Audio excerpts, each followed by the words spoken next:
Hello World is a song that we sing. Welcome to the Pop Culture Preservation Society, the podcast for people born in the big wheel generation who would commit murder for a little road trip-sized box of Fruit Loops. We believe our Gen X childhoods gave us unforgettable songs, stories, characters, and images.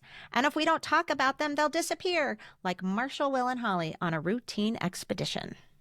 And today, we'll be saving a time before screens and digital distractions when our social lives revolved around the cul-de-sac and our neighborhood friends and strategic moments of God bless us. And strategic moments of Ghost in the Graveyard and Red Rover. I'm Carolyn. I'm Kristin. And I'm Michelle. And we are your pop culture preservationists. Today, we're taking a trip back to a simpler time, before smartphones, before helicopter parenting, and way before organized playdates.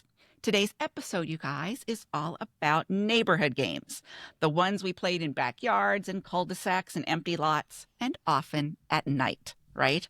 Mm-hmm. We're talking kick the can, freeze tag, Red Rover, flashlight tag, and those epic hide-and-seek marathons that seemed to stretch until the streetlights came on. And I think this is a point that we all need to talk about a little bit. These weren't just games, right? These were our first tastes of freedom, of creativity, and of community. They taught us how to negotiate, right? I mean, we're making rules to games. We're solving problems. We're making friends, maybe a few enemies, but definitely friends. They built resilience and they sparked our imaginations and gave us a sense of independence that is so hard to replicate today.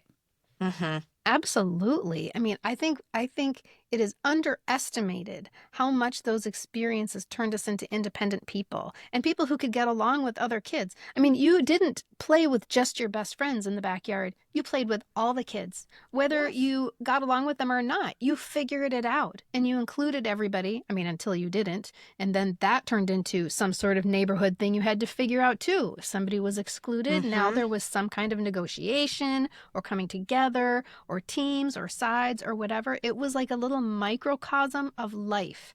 And we were figuring it out in our backyards. Yes. Yeah, adults were getting in. You know, they weren't coming and trying to solve the problems for us. No. Yeah, that's what I was going to say. It was team building and problem solving at its finest, because I really do feel like now, if you get a group of 10-year-olds together, well, first of all, you would never have a group of 10-year-olds together at 9 o'clock at night anymore. Oh, no, that's, only if it's an away game. Right? Yeah, but like to play outside in your neighborhood at night. God, I just don't think you do. But I was going to say, if you get a group of 10-year-olds together, I really just feel like there's usually a screen involved. Yeah. You know, if you get two 10-year-olds together, maybe they're playing Barbies or something. But I don't even know if they do that anymore at age 10. I just feel like we had to be so creative and come up with either games that we made up or the tried and true games. And with that came a lot of problem solving with rules and who's breaking the rules and who's a cheater and how do you deal with the cheater. Yeah. I don't know that they have those types of basic lessons in what they're doing now. Right, in Minecraft or, you know. Yeah, right. They get together games. And they play. They're looking at a screen of some sort, and think usually. about it, too. Michelle, you were saying about when have you seen 10-year-olds, a group of them together?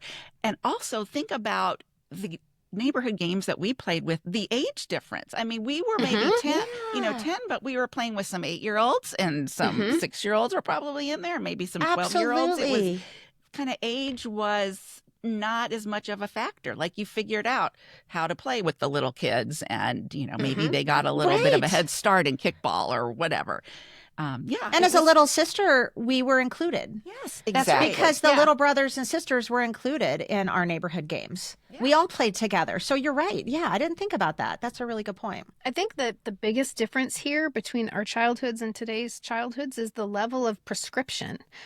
Everything today is prescribed. Yeah. We didn't have anything prescribed. I didn't have a schedule. I didn't have anything on my schedule ever except like Sunday school.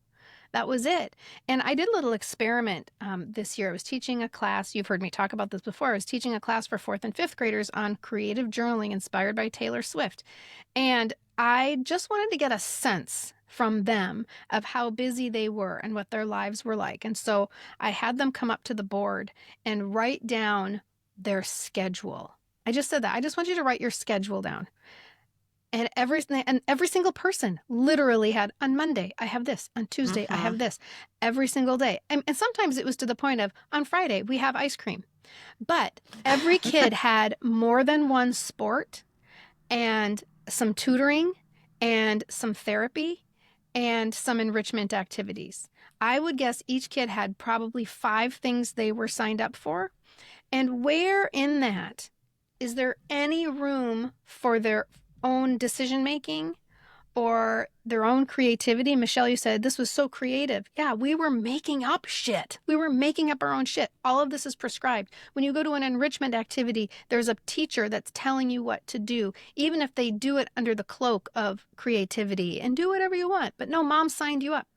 I also asked them, how many of you signed up for these because you asked, or did your parents sign you up? Just going to ask you that. Yeah. And there were things like soccer for the most part, like, oh, I love soccer.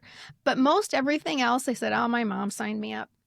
And please understand, we're not pointing fingers when we're saying this. We are those parents. Well, yeah. Yes, my kids did it. Yeah, they had tons of stuff. I felt a little bit like this was my failure in parenting, is that I had this idealized vision of all the kids running around the neighborhood. And that's really what I wanted, except that there was no one outside to play with.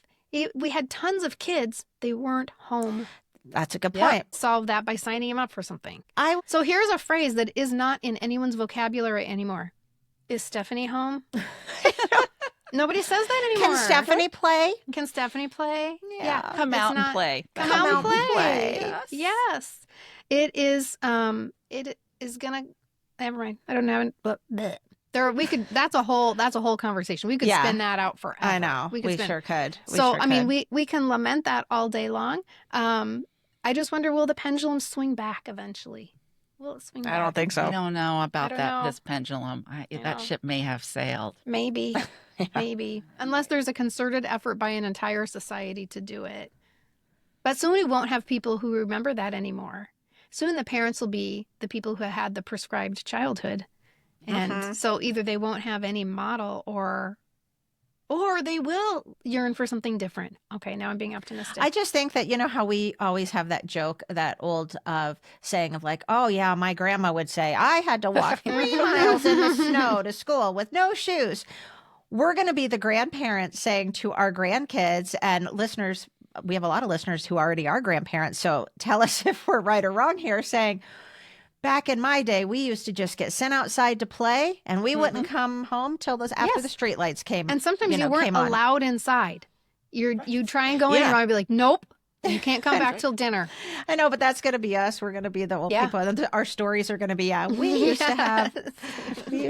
This is such a treasured pastime for our generation, I think, and it's something we long for, so much so that, we've had people reach out suggesting that we talk about this as an episode. It's so true. You can tell just by the comments that we've gotten from our Instagram posts and the DMs that we get from people about the games that we played outside, especially at night, that this is something that people want to talk about, and it's something that they treasure dearly. Maybe because it's gone, I don't know.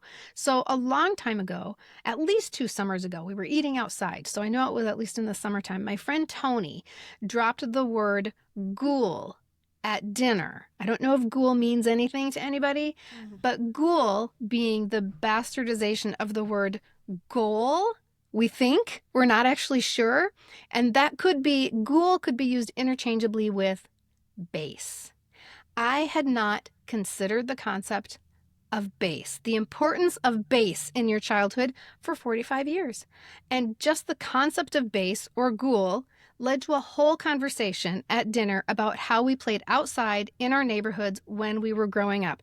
I didn't really remember ghoul, but then my husband is like, ghoul! Like he's thinking about is GHOUL. Yeah, I know. I'm like, well, okay. I don't think there's a spelling for it. I just put GULE, but I don't think it's a real word, so I don't think there's an actual spelling. But Mike knew, and he did not grow up in the same place as Tony. And he said you would use it just like bass. So like you're touching bass, and somebody tried to tag you, and you're like, ghoul! Never heard of it. Isn't that weird? It's so weird. I completely was thinking of a ghoul, like a monster. Yes. No, we think, nobody really knows, but both Mike and Tony have talked about this. We're like, was it ghoul? We think it was ghoul. And that night, after talking about ghoul, that led to a whole topic of how we were a feral generation that entertained itself outside with endless games without the supervision of grown-ups, even after dark. And that topic went on the list. And that's how we got here today. So that's where this topic began, is with Tony going, ghoul. But there's also a book called One Alley Summer. It's a short book written in verse that takes place completely outside, mostly in the alley where all the kids played all day, every day. Sorry. This is obviously not a contemporary novel. That would never happen today. And it's based on the author's experience growing up in the 70s in a neighborhood very similar to mine. And it turns out that she grew up just across the Mississippi River from me. So no wonder this book feels nostalgic for me. And it wasn't just the games they played, but the ways that you occupied your time and the situations that you found yourself in when you're outside all day long and you're not allowed back in the house. Like, there's always a house that you're afraid of. Like, does a mean lady live there? Or a witch? Or is it a boogeyman that maybe yelled at one kid one time, and from that one experience the story grew so that now you think that guy's an ex-con who maybe went to jail for kidnapping children or something? Right. And maybe part of your day is daring someone to touch his house. You're going to touch it, and then you're going to run away. Or God forbid the ball went over the fence and into their yard. Yes. And who's going to go get it? Yes, who's gonna exactly. go get it? That ball's left to die. Yes. There were so many dares. Like, dares alone could be considered a neighborhood game. And in One Alley Summer, the loser of a bet has to put her arm through the hole in a chain link fence where a rabid dog lives. Now, does the dog actually have rabies? No, of course not. That's just neighborhood lore. There's a rabid dog, and she lost the bet, so she has to put her hand in the fence where the rabid dog lives, and you have to leave it there for 3 seconds. Like, that's the dare. We had a rabid dog in my neighborhood in 3rd grade, and one of our playmates got bit. And she had to have shots in her stomach. For months. Yes. Okay, when was the last time you heard about somebody getting bitten by a rabid dog and having to get shots in their stomach? And the needle was this long. That long. It was horrifying. So I asked the author of the book, her name is Ann Ilvasacker, if she'd like to give us a comment for this episode. And she was so excited because we're talking about something that she really cares about. She cares enough about her childhood neighborhood outside time that she wrote a whole book about it. And she said this, in part: I grew up on a Minneapolis block with an alley. The alley was a kid world, especially in summer. And yeah, me too. Totally. I grew up on an alley too. She is speaking the truth. She says, my novel, One Alley Summer, is loosely based on that alley. It was the meeting place, the hub. I remember lots of foot races, particularly when somebody got new tennies. Oh, yeah. So cute. You gotta test them out. Exactly. You're going to test out those tennies. Yes. And especially that she says tennies, because I never heard the word tennies until I moved to Minnesota. And people were talking about tennies. I'm like, I don't know what you're saying. I don't know. She says, hours of horse and pig at the basketball hoop on my friend's garage. And most of all, and I'm not going to say what she says most of all, because it will play an important part in something coming up ahead. But I'm just so excited to have this book because it's written for children, but it speaks to us as a generation. Yeah, we'll put that, listeners, we will put the link to that in our weekly reader this week. I'm excited to order it. And we're going to put it in our bookshop.org bookstore. For sure. Yep. Yes. Mm-hmm. Yes. Yes, those memories are so fun to think about. I mean, I can see why she wrote a whole book about it. I mean, there's so many levels to those experiences. I mean, I had so much fun. I actually, most of my neighborhood games were played in Houston. Mm-hmm. And here's what I remember in terms of how, tactile this experience was beyond just the games, but it would be so hot and humid in Houston. And so I just remember how sticky I would be.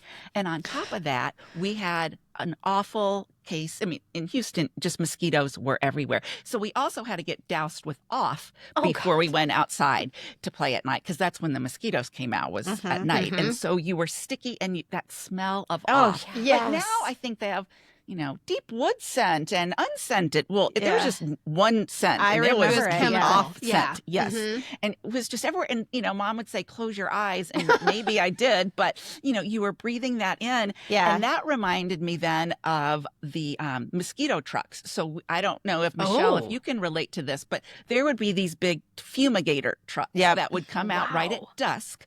And they would spray. And I had kind of forgotten about that until I read a comment that one of our listeners left, or that one of our followers sent us. And I just want to read it to you because this was so Husker-doing. Oh, look, that's a new word, Husker-doing, I think. But she said, the kids in my central New Jersey neighborhood used to all get on their bikes and ride after the bug man, that's in capital letters, when he would come around the neighborhood spraying his mosquito spray. Facts. Sorry. And then in parentheses, she said, facts. Our mother used to close the front door and close the window so the bug spray wouldn't get in the house, but never thought to tell our children not to ride our bicycles behind the cloud of toxic chemical that was being admitted into the neighborhood. Oh my God. Yeah, he's just basically spraying carcinogens right in their face. mouth. Right in their mouth. Yes. And then the best part was a response that another follower gave to Gail. So Gail D88 was the woman who played Bugman. So Gail D88 was the one who played Bugman. But then Laura Lulu 67 responded with, funny, I had to share your bug spray story with my husband as I've heard him talk for years about kids in his Memphis neighborhood doing the same thing. Got to admit that I wasn't sure I believed him. It sounded way too far out. You have vindicated him. So I love knowing that our episode, and we crowdsourced for it, triggered this memory. And now Laura Lulu's husband has, been vindicated that his story was true.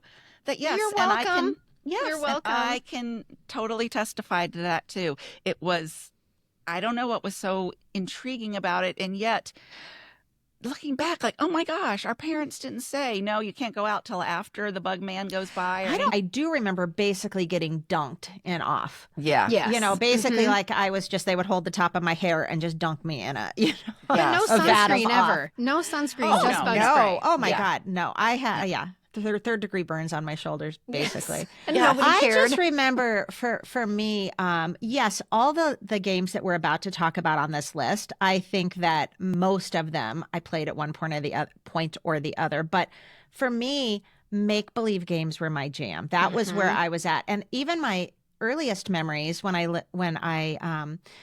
was not my earliest memories, but some of my earlier memories of neighborhood games would be when I was in about second grade, and we lived in a townhouse in Texas, in Arlington, and we had this big rock kind of in the middle, like of the cul-de-sac, and it was just a big rock. But it was like they made the thing around it. The road went around it.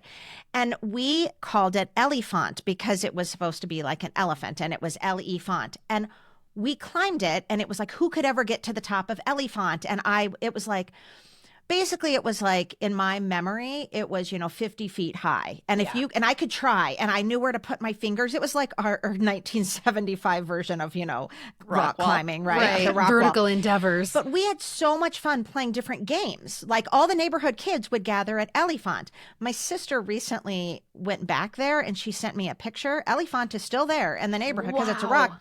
You guys, it's probably 10 feet tall. At most. But we did that. And I made another house in Arlington, making up dances with my sister and her best friend, Penny. Now, understand, they were like big sixth graders. So they included me. You longtime listeners might remember, this is where my choreography for That's Rock and Roll came from. So we always did dances. But that would comprise our play, right? We would all be like planning it and working. We painted rocks and sold rocks. We did that kind of stuff. We went door to door. We were door to door rock salesmen. We did that too. We sold rocks.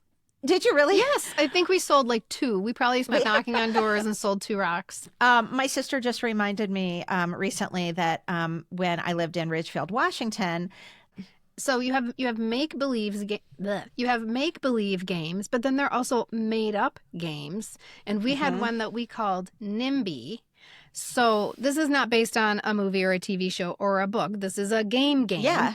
And it's called NIMBY, which involved a badminton net strung up between 2 trees and as many tennis rackets as you could rustle up in the neighborhood and a bouncy plastic ball, like the kind that you would get at the grocery store where they have a big bin and they might be in fun colors. They might have swirls on them or stars or something like that. And so basically we were playing badminton with tennis rackets and a playground ball. That sounds so fun right now. I would do that But we today. named it, right? We thought it was something quite profound. Oh, it was yes. important enough that we named it NIMBY. And speaking of tennis, you guys, for how many hours of your childhood did you spend hitting a tennis ball against the garage door? The garage, yeah. Oh, yes. Yes. I can't imagine how many hours. And I would narrate in my head that I was like Chris Evert and I was in the thing. And so the crowd would be going and I'd be hitting it back. And then, I would jump up and down when I'm in my imagination had just won, the U.S. Wimbledon. Open or something. Yeah. Exactly. So If we're talking, remember, we knew who Chris Everett was. We knew who Martina Navratilova. We knew Billie Jean King. They were Bjorn Borg. And his headband. You love saying. I love Bjorn Borg. And I still Jimmy love Bjorn Borg. Connors. Mhm. And yeah. Oh, yeah. The memories. And the Van Patten kid. Was it Vince? Oh, Was he a Vince, tennis yes. player? Well, do you know we follow him I think now? You might not know that. Vince, if you're listening, yes, we do follow you. We love your headband, Vince. We love it. I like his puka shell necklace. Yeah. He still, I think, kind of wears a necklace, and I think he wears a headband. He is a big pickleball player. Of course he That's is. what he does now, and he'll be like in a chair, but we're out at whatever, Culver City Courts. Come on out. We've got a beer truck. We've got a food truck. It's pickleball all night. He's also a professional gambler. In case you want, so he didn't stick. Doesn't appear to be that he stuck with the acting. Just think about like the thunk thunk. I'm going back to the garage door now. Oh, it wasn't the side of the house. It wasn't a wall. It was the garage door. And the garage is hollow, so it would be thunk. Thump it with the thunking. There's so much about this that is summer too, because I remember so many of these memories are more indelible in summertime because you just couldn't believe how late it was. The whole idea of it staying late, it felt like daytime, but dinner was hours ago and you just couldn't believe it. And every minute was a minute your mom wasn't calling you to come home. It was like stolen time. And you just couldn't believe it. There was so much more playtime because of that. Yes, and I loved the fact that I was allowed to play after dinner because during the school year, once we had dinner, like doors were shut, everything was done. You couldn't go to a friend's house to watch a TV show. You couldn't play outside. Some of my friends could, and it was just very, it enraged me a little bit that I could not do that. But it was such a hard and fast rule in my house that summertime and playing outside after dinner was such a treat. And this little snippet of time within a year that was allowed, and it was everything. I want to ask you guys how your moms called you in, because my mom had this bell, and it's just a little brass bell, but it's loud and clang, clang, clang, clang, clang. And in Ridgefield, when we lived in a big circle called Cedar Acres, we often played. All the neighborhood kids gathered kind of in front of where our house was, but that bell would start ringing, and it would just be so funny because all the neighbors kind of then would know, it's time to go home because nobody else really had. You'd hear them calling their names, but my mom had this bell, and she would just put her hand out the door and ring it, and people would be like, "Oh, Melanie and Michelle, you guys have to go home." That's for everybody. And then they would know that, I guess we should, it's probably time for us all to go home. And when I was just visiting my sister, I was in another room, and she just stuck her hand in the door and rang the bell. And I was like, God. "Oh no!" She goes, "I've got our bell." I know she has it, so it was kind of a fun sound to hear again. We actually had a bell that was installed. I needed the right word. On our house. There was a bell on the house. Oh, did you have like ours the clang was a with the clang, rope? clang, clang, Yeah. clang, clang. Yep. But everybody in our neighborhood had their own sound. So it was sort of like a coordinated thing. So ours was the clang, clang, clang, clang, clang. Somebody had the whistle that went, doo, doo. doo. And I just remember Clem Chase going out with his beard, with his little whistle going, doo, doo. And that meant that Ann and Katie had to go home. Yeah. You know how I think the memory that's very clear for how I got told to go home. So this must have been at a certain time in my life because my sister would have to come get me. So she must have not been playing with us. And my mom would say, probably to my sister, Ronnie, go outside and tell Carolyn it's time to go home. So I would see her coming and she'd be like in front of everyone, Carolyn, Mom says it's time to come home now. And I would be like, okay, I'm coming. No, she said now. And, we'd have that back and forth. So in some ways, the would have been much. You didn't let Ronnie play with you guys? Well, I think eventually we did. So this must have been a little snippet of time that, she had to be in earlier. Maybe I was allowed to stay out until 9, but she had to come in at 8 or something like that. She has to come in for her bath. Yeah.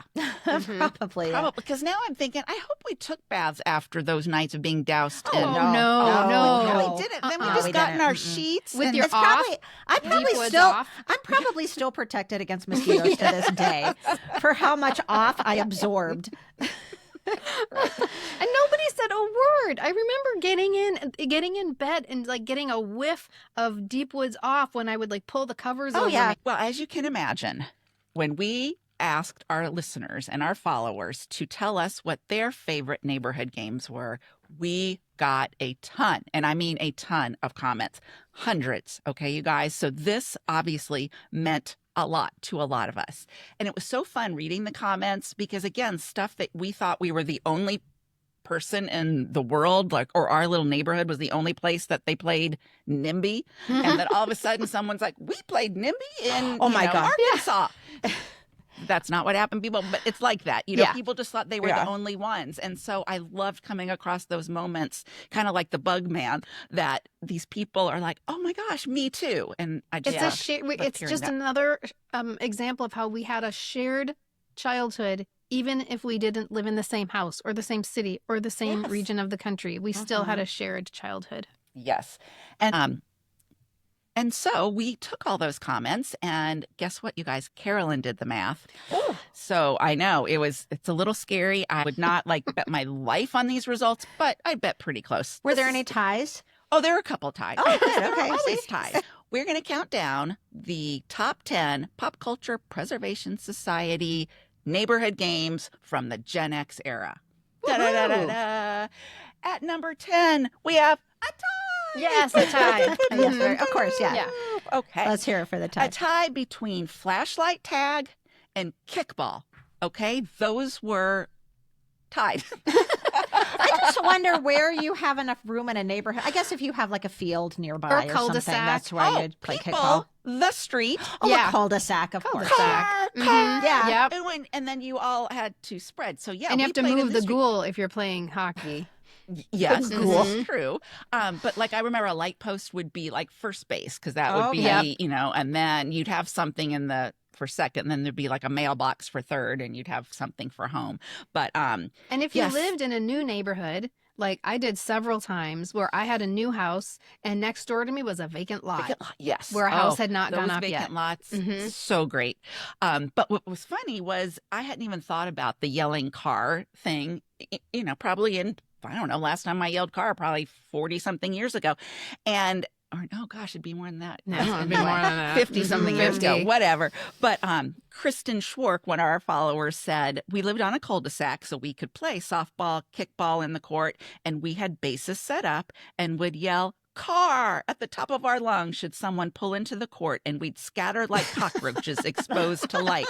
And as soon as she wrote that, or as soon as I read that, it was just like, again, Husker-Du, because I could hear the car and everybody scattering. It's such a visual. And nobody was scared, and our parents didn't think we were getting hit by cars.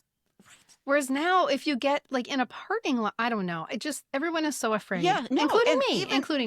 And including the kids. I think our anxiety gets, passed down to them. So you would never play in the street. No. Around Oh here. my Like God. we always played in the street. That's why block parties are such a big deal in my neighborhood, because it's one night a year where the city closes down. Yep. You can apply to have your city closed down. We do it too here. And you do your block party in the street, and that's where you have your games. And to ride your bike in the street is like going to Disneyland. That is the level of excitement that is for the kids. Whereas for us, no biggie. We did it. And another memory from kickball or wiffle ball or any of those games that you played where you had first, second, third base and home run was this little fact that I had forgotten that Chrissy Hayes reminded us of. She loved playing kickball in either a small field or a yard. They used rocks or tree stumps as bases and ghost runners. Do you guys remember ghost runners? What's a ghost runner? A ghost runner's like if someone had to go to dinner or something, what are you going to do? Or your team's you put a ghost, there was like a ghost on base. Like a real ghost? There's, you just said ghost runner, and then let's say they're on first base. It's like a pinch hitter or something, right? Yeah. Like someone who hits for you. It's not a real... Well, here I thought I'd be Husker doing you guys, and you never had ghost runners. Well, no. Well, a lot of people had ghost runners, and it was basically when you either didn't have enough people on your team, or someone had to, like I said, go home early or go to dinner, and it was just this pretend person that would move along the bases. So an invisible person. Yeah. Okay, and so how do you know if they get to base? You just let them kind of get to the base, except like let's say no, it's a real person. No, right? It's not. It's really a ghost? I'm so confused. Okay. How do you call agree? it a ghoul? How do you agree? Can we call it That's a ghoul? a ghoul. Yes. Do you agree? Because it's the rules of ghost running. I mean, So you there's just universal rules. So you just watch it as it runs, and everybody's head's going at a different. Okay, so let's say I hit the ball and I run to first, but then I have to go home, or maybe I have to go to the back of our rotation because we don't have enough people to bat. And so you say ghost runner, and so there's a ghost runner on first base. Now the next person comes up and they hit it. Now the ghost runner runs to second base. Okay. How do you know if they make it or not? Well, I think Can you get them out? I think this was an agreed upon rule. Yeah, I think if you could get it to the second base person before the first base runner got to first base, that could count, if that makes sense. Then that would count that the ghost runner was out also. Well, So what if the ghost runner runs faster?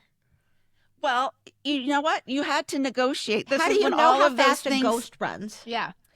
This is a lot of negotiation. You agreed on the rules, and I want Chrissy Hayes, if you're let us know, Chrissy. Please let us know what your ghost runner rules were, or anyone else listening, because ghost runners came up a few times. Well, in also comments. because Chrissy Hayes says the ghost runners always started fights. Right.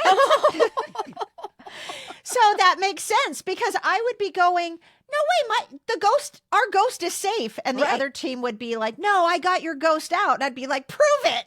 This is so and then we would get in a huge fight. Par for the course for neighborhood politics, because in so many areas there were not set rules, but there were, because you made them up. Right. It was like the law of the land, but you made it up. Right.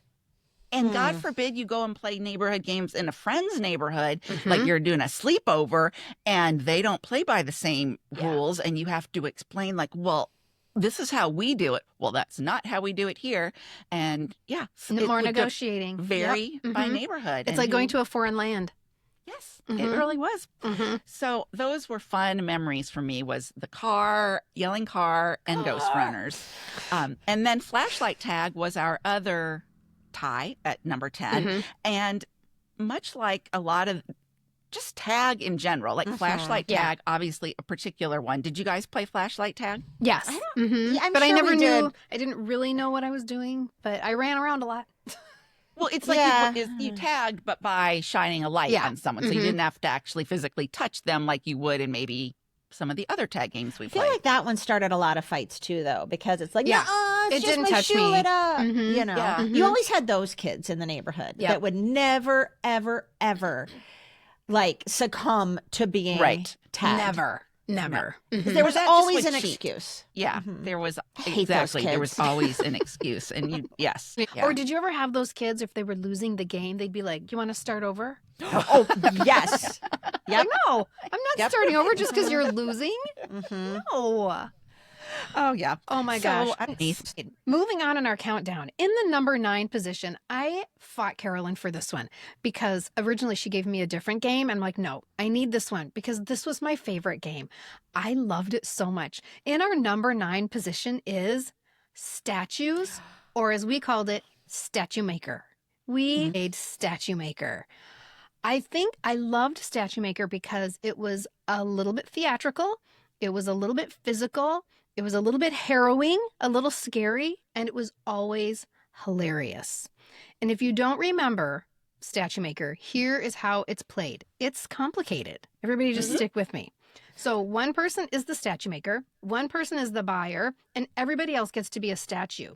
And the statue maker makes the statues by grabbing your arm and swinging you around, possibly fast enough that you take flight. That's the goal, right? They launch you. And then they let you go. And he just lets go. And sometimes you flew across the yard. The position you land in is the position of the statue, which you hold. You have to freeze like that because you are a statue. And before the statue maker swings you around, they might ask you salt, pepper, or red hot pepper.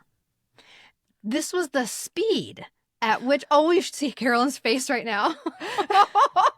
She is so Husker-Du, she can't even make noise. The salt, pepper, red hot pepper. She disappeared into her turtleneck like the Target lady, like the Kristin Wiig Target, or not Target, like the Kristin Wiig. Like yes, I can't hear it. Yes, salt, pepper, red hot pepper. So they're asking you, what speed do you want to be swung around at? Please excuse the grammar on that sentence. So salt was moderate, pepper was fast, and red hot pepper was getting flung across the yard. And it was I never said red hot pepper. Never. No. Too scary. Depends on who the statue maker was, too. Yes. Well, and the statue maker was generally one of the big kids because they could lift you. They could fling you into the air. So after all of the statues are in place, then a rich old lady comes to the studio to pick out a statue to buy. This often involves accents. You got to use an accent for sure, right? And you can't laugh because you're a statue. You have to freeze. And the statue maker might also explain to the rich old lady the significance of the statue or what it represents. And again, there's no laughing in their accents. So someone said they played this variation, and I think we did this too. Sometimes the statue maker could tap the statue on the head during his presentation. And you could move. Yes, and you could do a move of some kind. Like almost like a robot. Yeah. It could be related to his explanation of your significance, or it could just be something funny, completely random. The tap on the head. Yes, the tap on the head. And hopefully it would crack up the rich old lady. And then the statue stops moving when the statue maker again taps them on the head. And I remember part of the fun being that once the rich old lady has made her decision about which statue she's going to buy, then they would have to transport the statue out to her car. So they'd be trying to pick you up, and you had to hold your position. Yeah. And again, not laughing because you're a statue, and everybody's trying to pick you up and get you out to the car.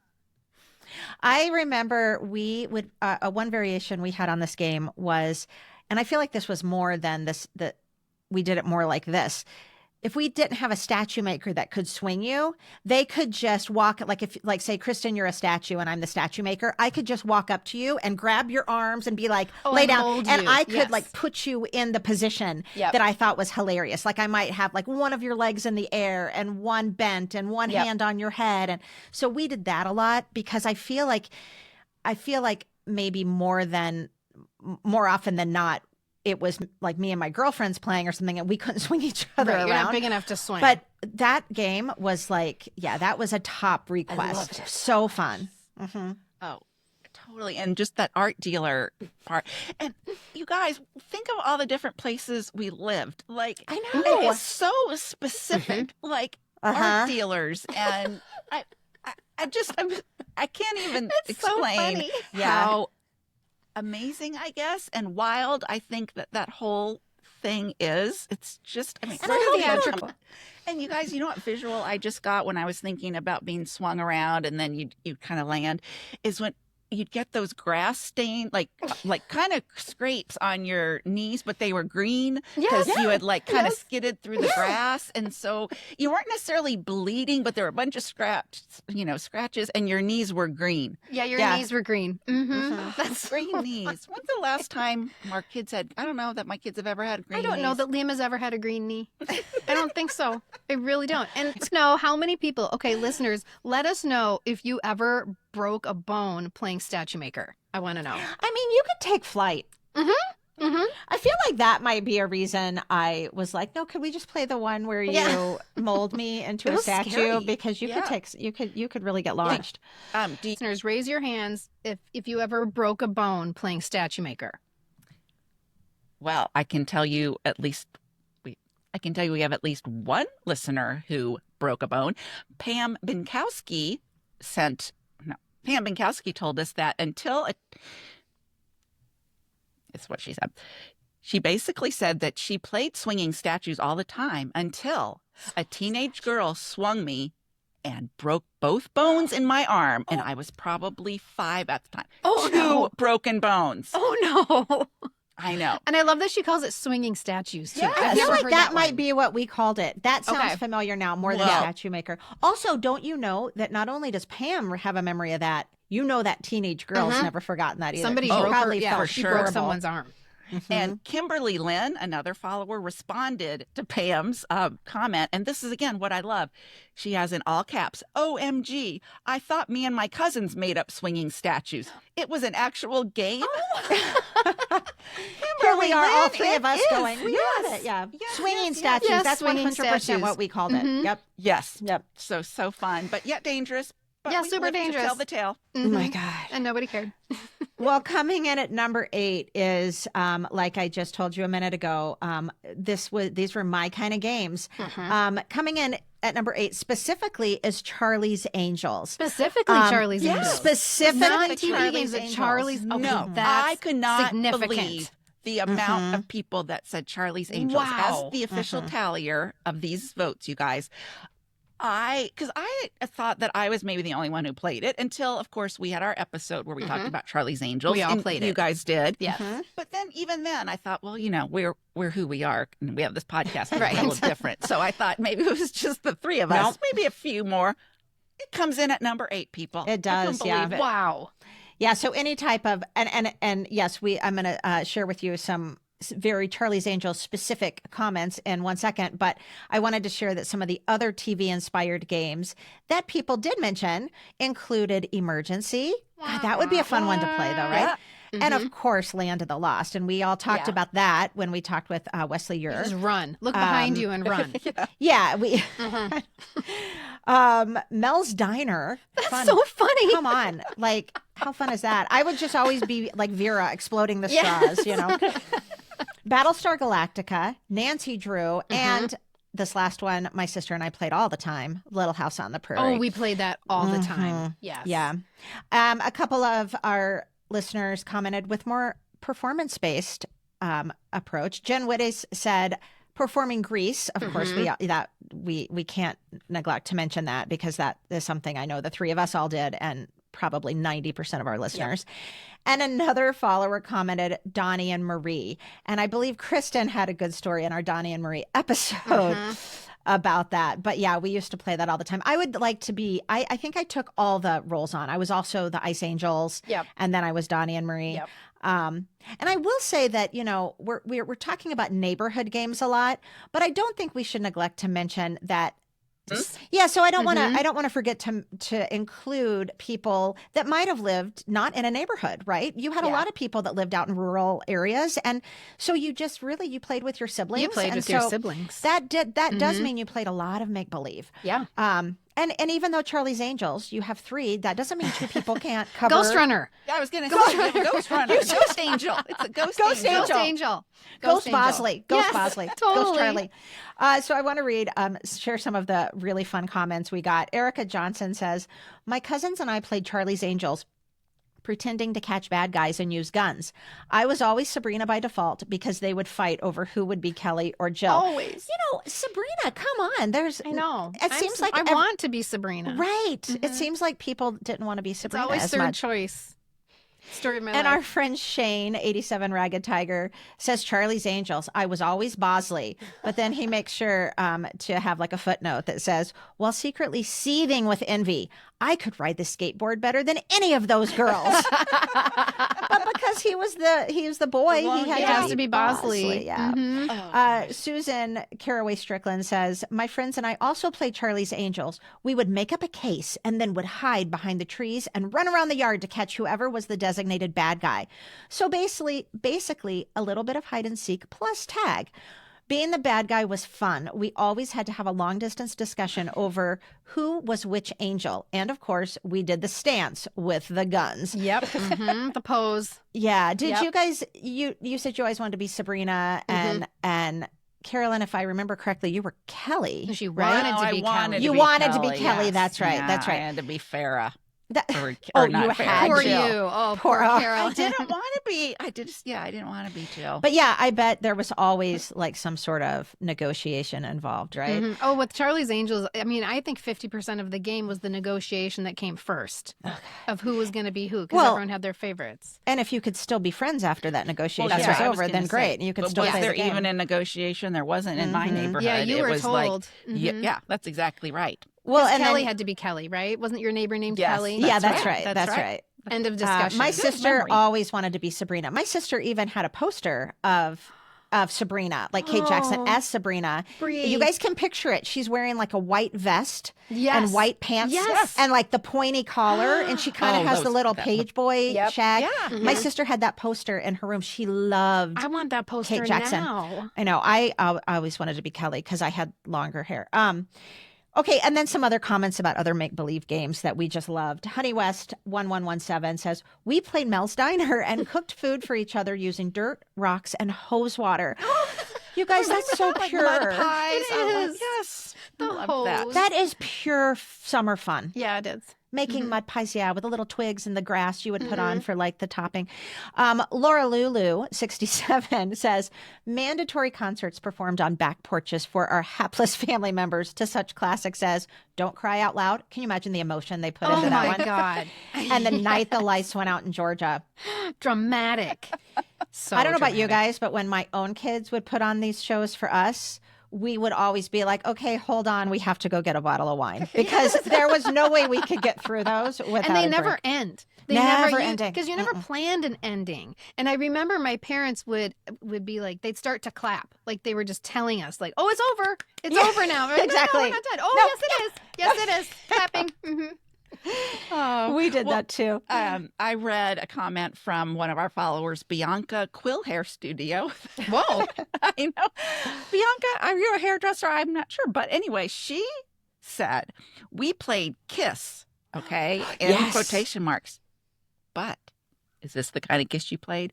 Meaning we would act like we were members of Kiss and air guitar or drum, etc., and stomp around while blasting our Kiss records. Did they draw on their I hope- faces? I hope they painted their Yes. faces. She Yeah. didn't say whether or not. So Bianca, we would love to know.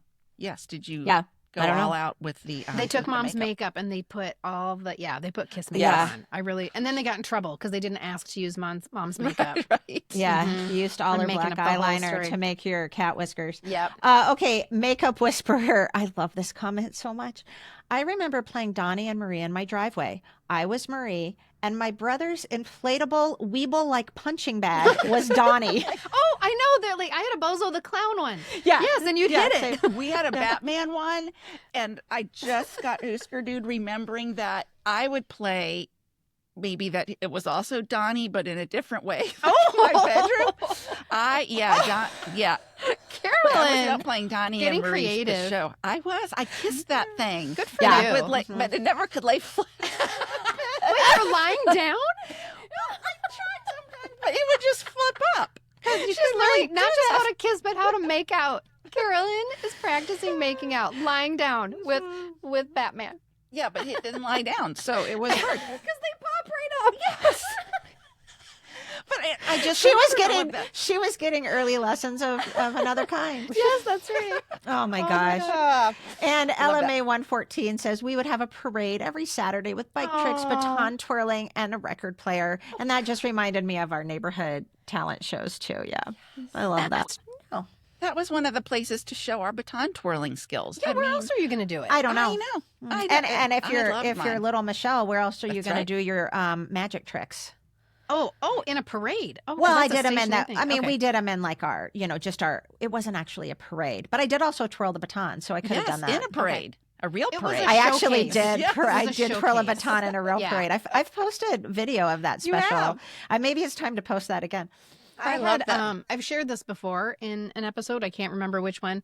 We would play 7 Alone, which was, I can't remember if it was a made-for-TV book, movie. isn't it? Yes, well, there was a novelization that you could get through the Scholastic That's book right. order, and it had the photo, but it came from TV, and I think it was on Disney, or maybe it was a made-for-TV movie, and at one point in the episode, I said it was a knockoff of Little House on the Prairie, and we got a comment where she was like, no, it wasn't a knockoff. She had very strong feelings about 7 Alone, and she still had her novelization from the Scholastic Book Fair. I was so jealous. But it was basically a covered wagon drama, and so we would, I remember like creating a covered wagon, but only in our minds, and we had something to climb up on, because of course when you're in a covered wagon, you're up high, and then somebody's behind you down low, and then they're the bad guys maybe down at the front of you, and it feels like we were climbing up on, like elephant, like a big rock. But I can't remember what it was we were climbing up on. And if you were lucky, you still had your bonnet from when you did the 2nd grade play. See, the make-believe games are the best. And you know what was so fun about those neighborhood friend groups, and particularly these neighborhood games? And I guess we addressed this earlier, but it was kind of the great equalizer. Like, even if somebody was like maybe your same age and you were in the same grade, but you were not friends at school. Like, you would barely acknowledge each other at school, or maybe they were a boy and, you're a girl, whatever. It's just there would be these different groups that at sometimes were very segregated and very distinct. And then just you all were the same. You came together in the backyard. Games. Yeah. Yes. It's so true. Like, you could have been the night before all having a blast playing kick the can together, Ghost in the Graveyard, whatever. And then the next day at school, those same boys or whatever don't even, they act like you're invisible. Yeah. Right. And it was okay. That was just the way it was. Nobody feels it wasn't a bad question. about It was it. like, no, it's another aspect of the games that made them so fun and special was this unique relationship you had with these people only at this particular time. Or in this particular game. And if you're playing 7 Alone or you're playing Narnia, there's a variety of siblings. And so there are always people in the neighborhood that you could include. There's always a little kid. There's always an older brother. There's always, and then all the ones in between. It's sort of like playing Brady Bunch. There was room for everybody to be involved because somebody has to be Cindy. So that's going to be your little sister who's in kindergarten. And then there has to be a Greg. So everybody is involved. Guess what, everybody? Number 7, tie. Another tie. Another tie at number 7. First was Mother May I. Oh, yeah, I loved Mother God, May I loved Mother May I. And, I forgot. I mean, I remember the game, but then when I was rereading the rules, getting ready for this, I had totally forgotten some aspects of it. Like, I guess I'd forgotten that you, as the mother, you kind of faced away from the people, the people were behind you. Yeah, because you don't know how close they're getting. Right. Oh, and then tell me if it's Mother May I or a different game where you would tell the person as the mother what kind of steps to take. So if they said, yes, and you would say, you can take 3 scissor steps. Do you remember scissor steps? Did you guys Which do one were scissor steps? You go sideways and you crisscross your steps. Yeah, that's how we did it. Like a grapevine. And then they'll say, Mother, may I? And I loved being the mother, and I'd go, no, you may not. Kristen, you can take 4 scissor steps. And she'd go, Mother, may I? And I go, yes, you may. And, yeah. I love that. Although I don't know that we turned around. That was red light, green light. I feel like we turned around because we never knew if they were going to get to us. Would be like red light, yellow light, green light. Okay, and then all of a sudden someone would crash into the back of you, and you'd be like, yeah. And we'll get to red light, green light. So maybe you didn't turn around, but the whole idea was whoever got to you first was then going to be and they had to touch you, right? Did you have to touch? Right. Yeah, I'm sure. Yeah. Yes, because what you'd also do as mother, as people are getting closer to, I think the reason you have to turn around is probably because you can't play favorites, right? Because you would say, if you're like, Carolyn, you can take 12 giant steps. And Carolyn's almost to me, and Kristen's back there like, the fuck? What? I can't. Right. So I'd be like, Kristin, you can take 7 bunny hops. And Mother, may I? And I'd say, yes, you may. And all of a sudden, she hops like past Carolyn. And then I'm like, I don't want Carolyn to win, so I'm going to keep going with Julie. You can, so I think the idea is if your back is turned, you kind of forget, especially if you have You're like not 8 making people somebody playing. win. Right.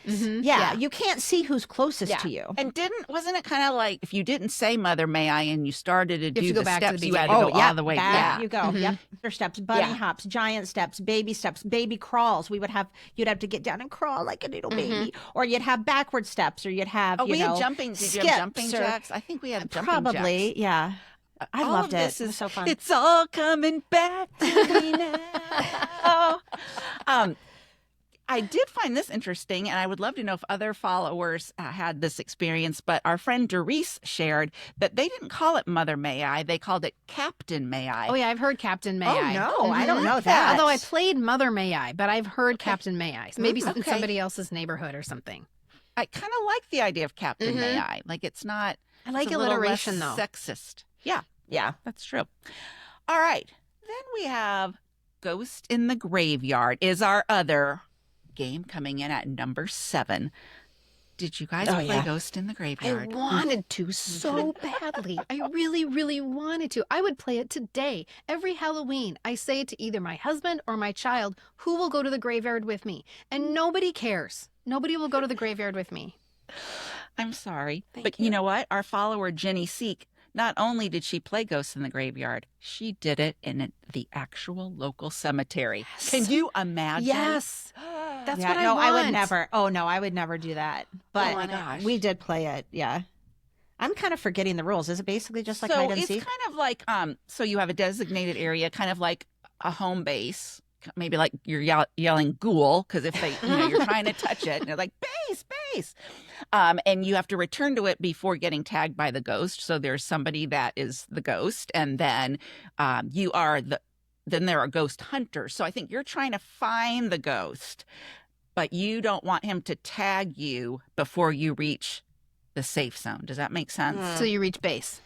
Yeah, till you reach base. Yeah, Yes. It sounds a little bit like all those like kick the can type I think games and it's stuff. like a hide and seek. Yeah, it's all variations on a theme, but I think once you put the word ghost and graveyard in there, it takes on a whole different kind of feel. And plus, these would be ones you played at night once the the street lights came on. This would be this is a nighttime game. That's why there are ghosts involved. Kind of like flashlight tag and that kind of thing. Yes.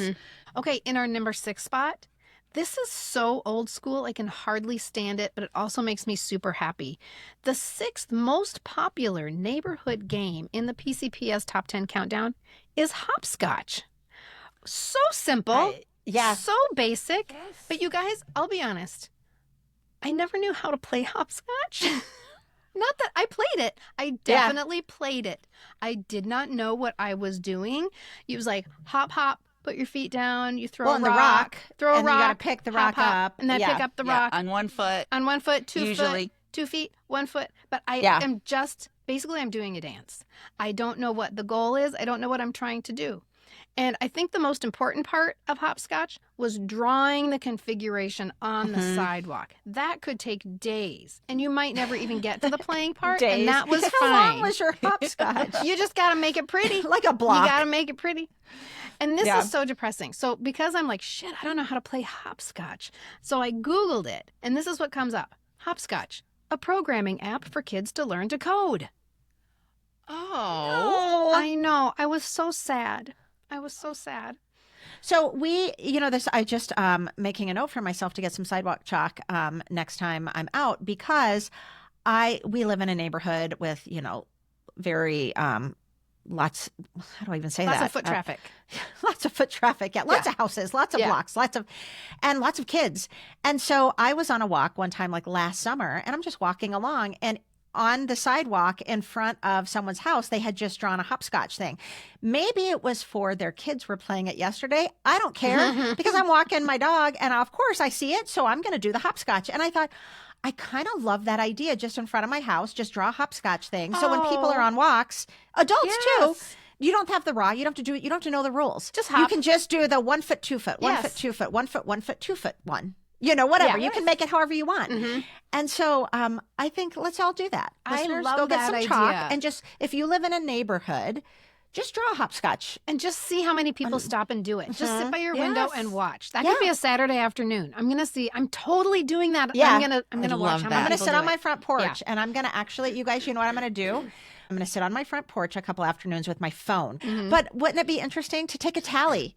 Actually, we should do a let's percentage. do a tally. Yeah. Okay. We'll just sit there reading a book, but anytime someone walks by, you have a no column and a yes column. If they do it or they don't. Because my guess is very few of the adults are going to do it, sadly. Like I said, the three of us, we do. I'm going to guess very, very few, and most of the kids do. What's interesting, though, is the kids coming. This will be an interesting experiment. We're going to break down what generation they are, just from eyeballing it. Yeah. And I bet a lot of them will be I our love age. this. Yeah. I think this is going to be fun. And we're going to put the results in this week's Weekly Reader. I played it all the time. I say at our next PCPS listener get-together, Carolyn, I'd love for you to teach us hopscotch, and that could just be something people do off on the side. I love it. But I love it. I love that idea. Yeah. And we're going to bring some hula hoops. Yep. Some There's bubbles. some cardio involved, and there's balancing involved, and all of that. So a couple of lemon twists. Okay. Love a good hopscotch. I wonder how it got its name. I don't know. I guess. Well, there's hopping on one foot. And drinking scotch. Now that is a neighborhood. There you go. Now we're talking. That's the beauty of us being able to play now. And you have to hold. You can't spill your scotch when you go down to get your rock. You're on one foot. Don't spill your scotch. Go down, get your rock, and keep hopping. I love this I'm idea. just sitting on a bench watching that because that is going to have some flips and slides and all that. Like when you remember the relay where you'd have to go down and turn around with the bat on your forehead and go in a circle around the bat. And then you'd come back and you can imagine just thinking about it. Somebody's trying to go straight, but they're just going sideways. You to bring that back. I want to bring that back. Couldn't figure out how to go straight. Oh my gosh, I'm sorry. Yes, that goes way back, I guess, in my finding amusement in that stuff. Okay, coming in at number 5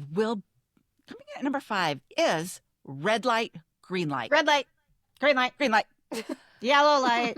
Yes. Oh, I forgot about yellow light. You have to go slow. Okay.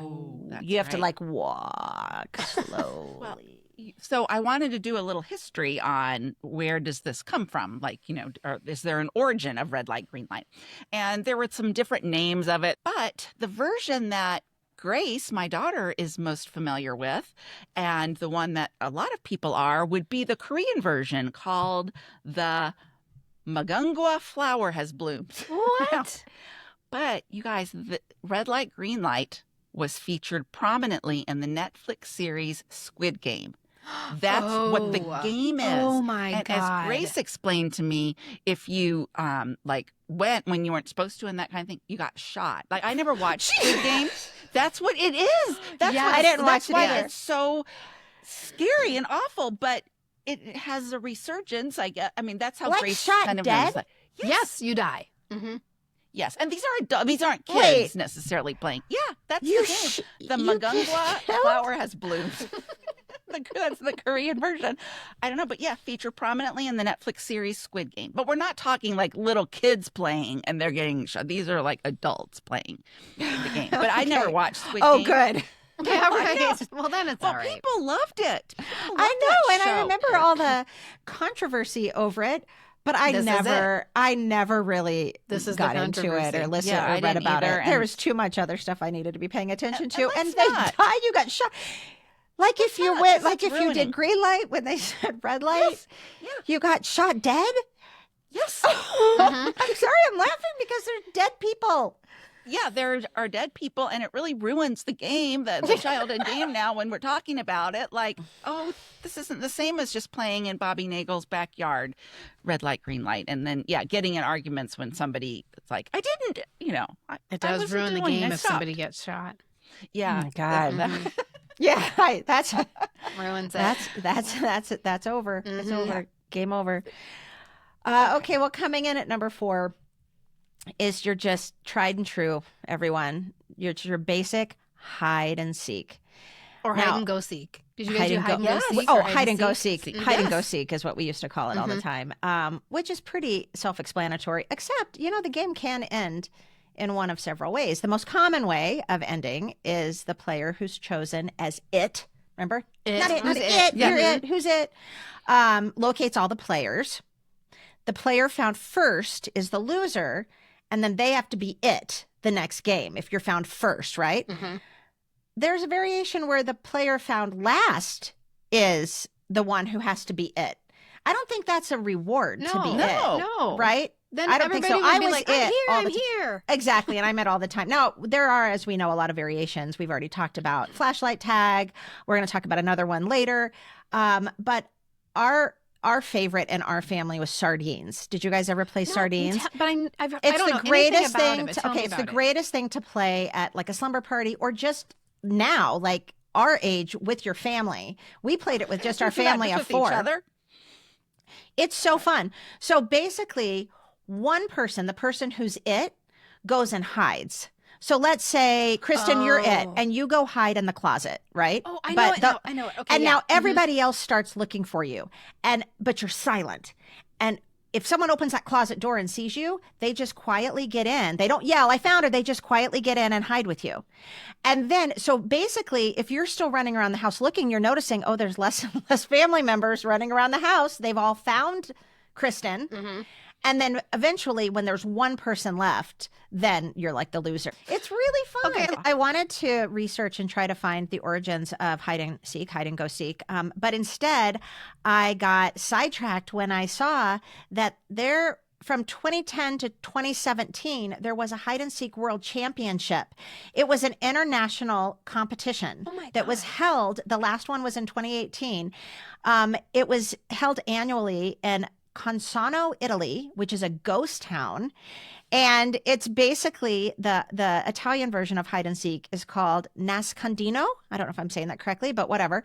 And yeah, it was held. The participants had to be 18. Basically, it's hilarious if you go on like YouTube and just watch them. And all the teams would like dress in different things and they would just scatter, and then they would all be hiding in like the woods and everything. The winning team was awarded the golden fig leaf, which was a symbol of hiding from the story of Adam and Eve. When I Googled something about which hide and seek, I don't know, I was trying to find out a little more information. And you know how when you type something in the Google box and all the most commonly asked questions come up underneath it? The first most commonly asked question that people ask is, which hide and seek world champion was found dead? Oh, God. Oh. You guys, if you're watching this on during YouTube, the game? I wish you could see. I almost just made Carolyn choke. She was drinking something when I said that. Yes. So of course I clicked it. Oh my God. And here's what it said. I have to say this without laughing, but you guys' reactions your faces right now are so funny. Okay. I'm wondering if this was in 2018 and why they don't have it anymore. Yeah, it is. Well, it's the game. This answer was from September 30th, 2018. So maybe it says world. I have to try to read it like a newscaster because I don't want to laugh because poor Darren Hayes, world hide and seek champion Darren Hayes. He's champion. World hide and seek champion Darren Hayes. Oh my God. Has been found dead in a wardrobe. Oh my God, he was playing Narnia. Police have confirmed. Officers say Mr. Hayes, 37, disappeared 2 weeks ago while training for the next world championships. Oh my God. Wait, how do you train? You just go find closets? You just go hide, I guess. I'm guessing his whole team was like, well, let's think about it. How do you train for hide and seek? You get your team together and you say, let's go play hide and seek. I'm let's training practice. Right now. And he went into where's Kristin? Where'd she go? Oh, there she is. I'm right here. I was training. He was training and he was obviously the previous champion and he went and hid it in a wardrobe. I don't know. Maybe it doesn't give me any. I could have dug deeper, but I didn't have time. It's probably like that PSA where somebody hid in a refrigerator and they suffocated. He was in a wardrobe. I'm guessing. Started banging on it first, and like But he thought he was doing such a good job hiding. It's like nobody's finding me. But he didn't start to realize he was suffocating. No, he was winning. It was hard to breathe. I'm winning. He was winning. Well, here I'm going to tell you right now from the Suffolk Gazette. World hide and seek champion found dead in wardrobe. Officers say Mr. Hayes disappeared 2 weeks ago while training for the next World Championships. They say he was practicing with members of his family, but he was so good they were unable to find him. No, this is on April Police Fool's spokeswoman Lorraine Fisher said officers were called to an address in Haverhill, Suffolk, after the discovery of a man's body in a wardrobe. Oh my God. Unfortunately, Darren Hayes lay undiscovered for weeks while training for the hide-and-seek World Championships. His family had looked under the bed, behind the curtains, and even behind the door. But none of them had thought to check the wardrobe. Well, I didn't think that's the first place you check. It's believed that Mr. Hayes' family got bored and stopped looking for him after 4 hours. Joke. It's April 1st. What is the date of this? Tragically, he died from dehydration and was only found when his wife Eleanor went to hang up some shirts. No, that is that is like the Onion. The Suffolk Gazette is like the Onion. Wait. Oh my God. It's awfully sad, says Mr. Hayes, Mrs. Hayes, but he was so good at hiding that none of us thought to check in the wardrobe. But it's how he would have wanted to go. He's the winner. He's the ultimate champion. He won You guys, the game. yeah, this has to be a joke, right? It has to be a joke. It has to be a joke. What is? We're gonna have to look. I have to look at what out. else. Yeah, we are. Here's the thing: we have to look at the other stories. I'm going to look at what are the other stories in the Suffolk. It says the Suffolk Gazette. You couldn't make this stuff up. Wow. I don't know. Okay, stay tuned, listeners. We're going to tell you if that's real or not. We do some fact checking. Oh, man. Why wouldn't she check in the wardrobe? I don't understand why she. My question, my biggest clue that this can't be true is that it was his family and they just gave up, and then it was found weeks later. Maybe they didn't give up. They also of dehydration. Couldn't you bang on the wardrobe? Well, that was my question. Unless he's like, I don't want him to find me. I can do without water for another day. He's training. Yeah. I might have to go without water for 3 days next week. Thing. Like, how long did that championship go? Was it like days long? Oh, that's a really good question. How long was he found like in his own excrement? Yeah. Okay. Well, no, this is what happened. He was preparing. He stopped drinking days previously so he wouldn't have to pee. Oh, and so he got in there dehydrated. Yes. He was planning ahead. Just bring a Gatorade bottle with you. He could have died within hours. We don't know. Yeah. We're like Charlie's Angels now. Yes, we are. Oh my God. We're solving the mystery of the hide-and-seek killer. Champion hide-and-seeker. You're welcome, Hayes family. Yeah. So I do have a story to share, though, because this is kind of an emotional story from Erin McInnes Douglas, one of our social media followers and listeners. And she said, evidently, one time I played hide and seek with a school friend after school at the schoolyard or our yard. I don't remember this particular day. But apparently, she says it happened sometime in 1972 or 73. We must have been 10 or 11. I lived right next door to the elementary school that we went to, and she lived several blocks up the hill. Seems odd that just the two of us played. Maybe no one else was around. Anyway, remember, Erin doesn't remember this. So she says, fast forward 40 years later. I had a family of my own and we were living in Seattle. Our old school landline phone rang, and when I answered, I was surprised to find it was my friend from way back when. She must have got our number from my parents, blah, blah, blah, right? She, sometimes you can figure out those phone numbers, right? Christmas cards, something like that. So she says, after catching up with our lives and family stuff, she let me know that she had been diagnosed with breast cancer and that she had something on her mind that had been bothering her for a long time. Couldn't imagine what it could have been. Well, it turns out she remembered this particular day very well. And she said, do you remember that day we were playing hide and seek? And Erin said, I don't recall, no. Next, she confessed that she had ditched me during the game and went home because she didn't want to play anymore. Oh my God. I truly felt bad that I hadn't remembered something that she had been haunted by for so many years. She must have felt that she needed to make amends before passing on. Her call touched me, and she was my first friend that I lost from our class of 1980. Oh, sad. She reached out to, like she said, making amends. And that's something that had just weighed heavy on her. Yes. Ditching is a big deal. Mm-hmm. And we took it very seriously. That's like a capital offense if you're a child, ditching somebody. Mm-hmm. Yeah. I know. Yeah, well, Erin, we're sorry for the loss of your friend. And also, thank you for sharing that story with us because, wow, I think we probably all have times we left someone, but on purpose. Well, let's think I don't know anybody that would have done that, but right now, think about all of those friends that you played with in your neighborhood, because like you said, Carolyn, they weren't always your school friends or your best friends. This was a different category of people. Where are those people right now? And these might be the people that you played our number 3 most popular game with. Our number 3 most popular game in our top 10 of neighborhood games, according to the PCPS. I'm going to go back to our author of One Alley Summer, Anne Ilvesacker. She says, most of all, what I remember is kick the can.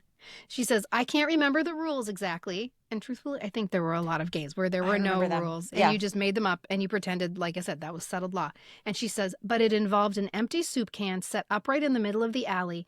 One person was it and the rest of us ran and hid. The point was to leave your hiding place while the it person was looking for everyone and to be the first one back to the can without getting caught. You won if you were the one to kick the can. The noise of it would bring everyone back. Getting to kick that can down the alley was exciting, of course, but I also remember the thrill of the hiding places, like sneaking into some forbidden yard of a neighbor without children, or the spooky dark under the untrimmed pine tree at the corner house. There was a call, too, to Ollie Ollie Oxenfree or something like that. I think that was when you were free to go sneak around to the can. I'm surprised this wasn't the number 1. I'm kind of surprised, too. We played, when I lived in Washington, we played kick the can all the time. And the way we played, we flattened a soda can. And so the person who was it, like when they were counting, they had to kick the can down to the street light and back. And that meant everybody would run and hide. But she's right. Then our flattened can stayed there. So when the person was going to look, if they found you, if they could see you, and you saw, like, say, Jason is it, and he sees me behind the tree, he can run and he can jump over the can and say, over the can on Michelle. Wow. But if I see that Jason has seen me, it's a foot race, right? That also little Michelle's never going to win. Because if I get to the can before Jason, I'm going to kick it and then I'm safe. Whichever one of us gets to the can first and kicks it, I'm safe or I'm out, basically.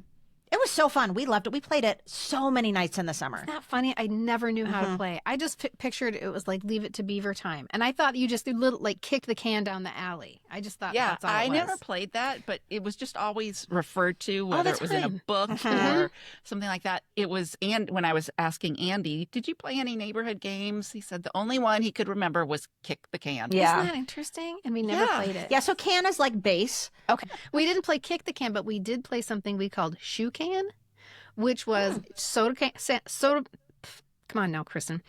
A pop can, as we would have said in Minnesota, or a soda can, and you stomp down on it with your foot. You lay it on its side and you stomp down on it so that it curls around the sole of your shoe. Oh, yes. And it sticks to your shoe. So now it's like you're wearing tap shoes. Yeah. Yes.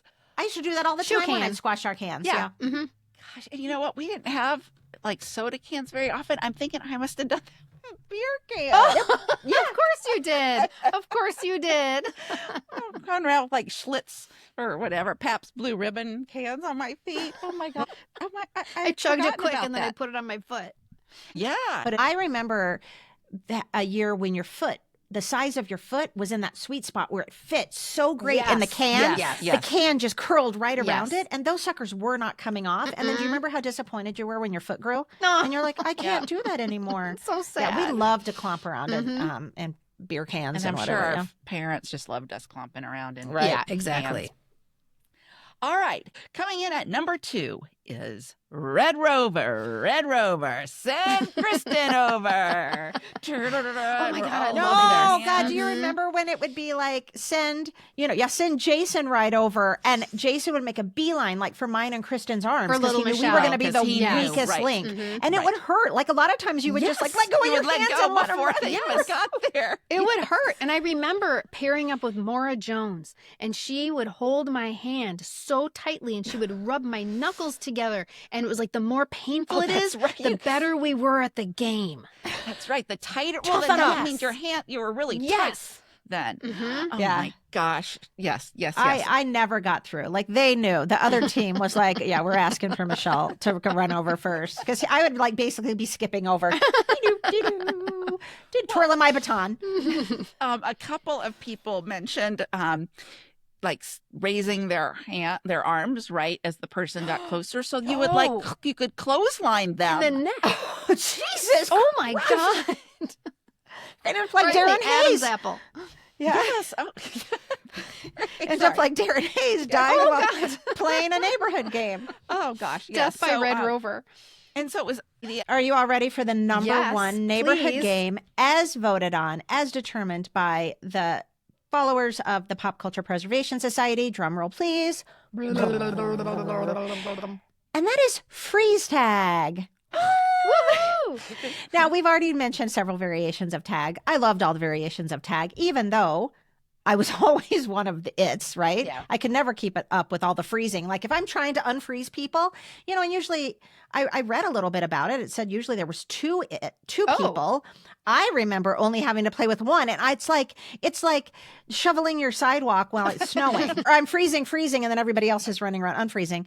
But that is the number one of all the variations of tag we've talked about. One that didn't get mentioned that I loved, obviously, because now I love doing this, what I do, is TV tag. Did you guys ever play TV tag? That was actually my friend Kristin. It was her number one game was TV tag. Yeah, it was my number one type of tag for sure, but it didn't make our list. But Freezetag did. So yeah, Freezetag was and TV tag. If I recall correctly, if you called out the name of a TV show, then it couldn't tag you. Nope. Like they're getting close, and you go, Happy Days. Yes. Yeah. Yep. Exactly. But then the next person can't say Happy Days. They have to go Three's Company. No, so by the end, you're like really reaching for shows because you're like, those have been Johnny said. Carson. Marchwell. Hee-haw. Okay, so here's some that didn't make our countdown and a few that Husker-dude me. People talked about a game that I played in a classroom. It was 7-Up. Did you? Yes, guys was there play something it? with We your played thumb? Heads Up, Well, 7-Up. That's the classroom game. Okay, the classroom game. But this one had to do with a ball and like something. You throw it up in the air? People just talked about Good the ball guess. and 7-Up. throw it? And It's a good chance that, yes. Maybe is there a wall involved or something? I'm not sure, but enough people said it that I thought, It's sounding familiar. it's a game, but I have no It's like memory. you throw it up in game the of air and some- then everybody scatters, but then somebody has to catch it. Oh, that Or sounds is that familiar, Spud? too. Is that Spud? Oh, that's my next one on here is Spud. Okay. What? I didn't know Spud. Maybe Spud and 7-Up are... Tony also mentioned Spud. Tony, who said Ghoul, he had a whole list of them, and Spud was one of them. And I feel like maybe that was Spud, where you throw it up in the air and everybody scatters, but then the person who throws it maybe says a name, and then you have to run back and catch it. Oh, that's vaguely... That's 7. That's what... So Is that Oh, 7? people were saying about hitting a ball against a wall or... Okay, so then what is Spud? Well, that might be the one you're talking about, where you throw Michelle, up a ball. look up Spud. Spud. Yeah. There's actually a Wikipedia entry for this, where players try to eliminate each other by catching and throwing an inflated and generally soft ball. And that's it. Yeah, and Generally basically softball. the leader gives everyone a number. The leader throws the ball in the air and shouts one of the numbers. Everyone whose number was not called starts to run. Yeah. The player with the assigned number catches the ball and yells, Spud. Everyone freezes in place when they hear this. The player then takes 3 large steps Oh my God, I can totally toward see it. any of the players that, oh my God, we played this all the time. Yes. In gym, though, or at recess, And you see somebody then trying to throws take, the like, the ball giant at step. them. The other Yeah. player can move any part of their body except their feet. So Yes. they can catch it, they can dodge it. Oh my The God. thrower gets the letter S. If the thrower hits the player gets the letter. This player becomes the next thrower. They toss the ball and call it another number. Husker-du. I have this image yeah. of people, like Mhm. sometimes somebody would take like 3 rapid giant steps, and then sometimes you'd go, leap, get your balance, leap, get your balance, leap, get your balance, before you decide who you're going to throw it at. I just remember I can picture the two people, like one person's throwing the ball and the other person is like, yes. Your feet, Like- or you're like, you're like Yeah. that little toy where you push up on the bottom platform I and love collapse. those toys. I love Yeah. those toys.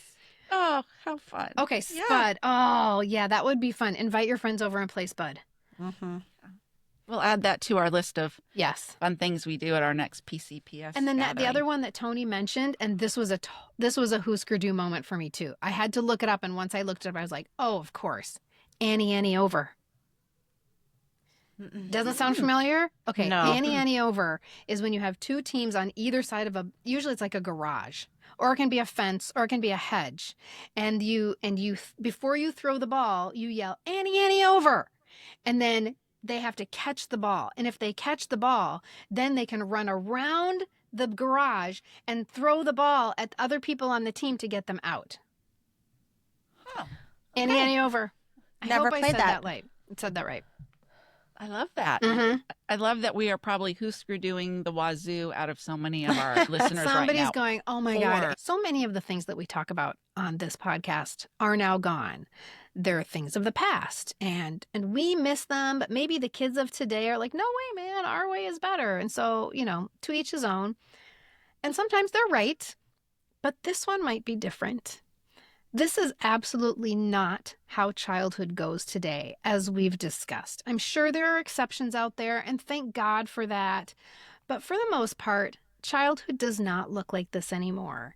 Evenings are full of sports practices and away games. Things are scheduled, and you're chauffeured there by your parents, and they pick you up and they take you home when you're done, and then you play video games and watch YouTube shorts until bedtime because you're so worn out from practice.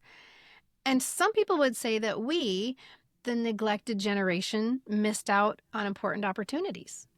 But if I had to choose, 1,000,000 times over, I am choosing NIMBY and Statue Makers and TV Tag and Charlie's Angels and Hopscotch and Kick the Can. 1,000,000 times over, I'm picking that instead of away games. We had freedom. We had so much creativity. We had spontaneous collaboration, and we were happy.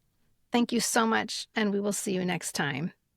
I feel like going out and rounding up some neighbors. I know. Going and buying a ball. Yes, at the grocery store. Maybe I'll just go buy a ball. Yes. Yeah.